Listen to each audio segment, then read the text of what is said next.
Il est temps maintenant de tout rendre plus ou moins un peu plus clair, un peu plus organisé. Pour l'instant, en fait, j'ai pris les marches et l'extérieur, j'espère que ça vous dérange pas, et j'ai créé une composante. Comme ça, je ne vous embête pas avec 10 minutes de vidéo à créer des composantes, etc. Donc dans Fenêtre Calque, on va créer quelques calques pour s'organiser un tout petit peu mieux. Donc ce qu'on va faire, c'est créer un nouveau calque que l'on va appeler par exemple maison. Et juste la partie maison va aller dans la partie de calque maison. Donc on fait clic droit, info sur l'entité, ou alors, une fois qu'on a sélectionné ou ouvert la fenêtre info sur l'entité, tout sera mis à jour à chaque fois qu'on le sélectionne. Donc, je vais appeler par exemple cette partie ici terrain, et mettre ça dans terrain. Le rendre invisible, et on voit bien que le terrain disparaît. Je vais avoir un autre qui s'appelle marche. Tout ce qui est marche ira donc dans les marches. Ça a le mérite d'être clair. Et maintenant, qu'est-ce qu'on a oublié? Parce qu'on a le layer 0, c'est le calque par défaut qu'on ne peut pas effacer. On a oublié. Ah bah, il y a une phase bizarre là.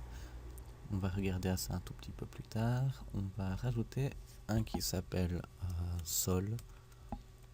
Et ça va dans le calque sol. On va tout rendre visible. Et puis, on va continuer en sélectionnant juste le calque maison. Donc on va recacher tout. Mettre la maison comme calque actif. Et puis voilà. Oui, en fait, on dirait que cette fois-ci, c'est échappé. Donc on va l'effacer et puis on va tout simplement la refaire. Et voilà, c'est fait. Bon, tout me semble plus ou moins correct.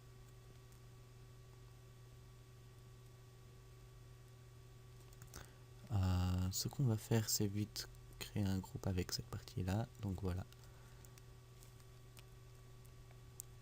C'est pas mal.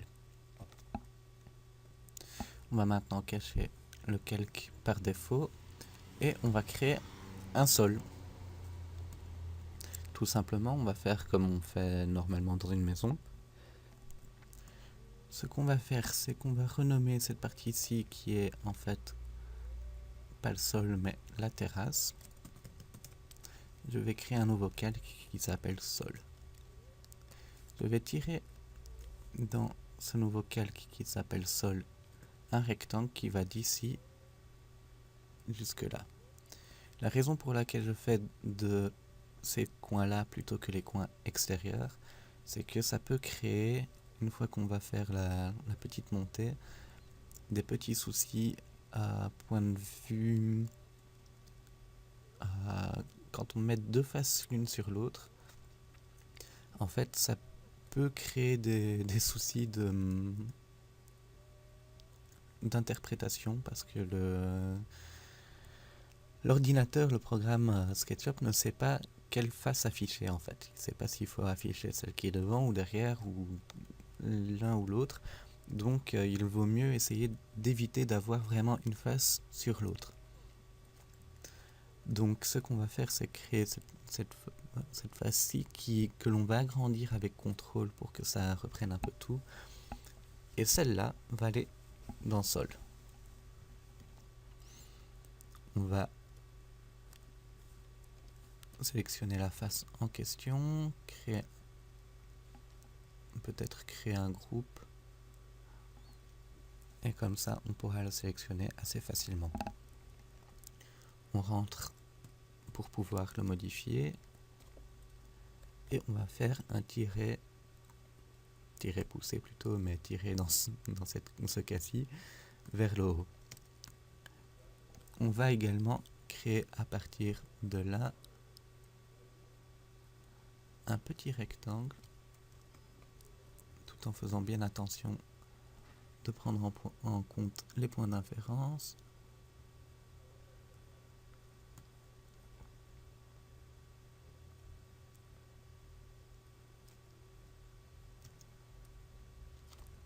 Et tirer vers le haut. Si c'est un peu trop fort, ce qu'on peut faire, c'est tirer.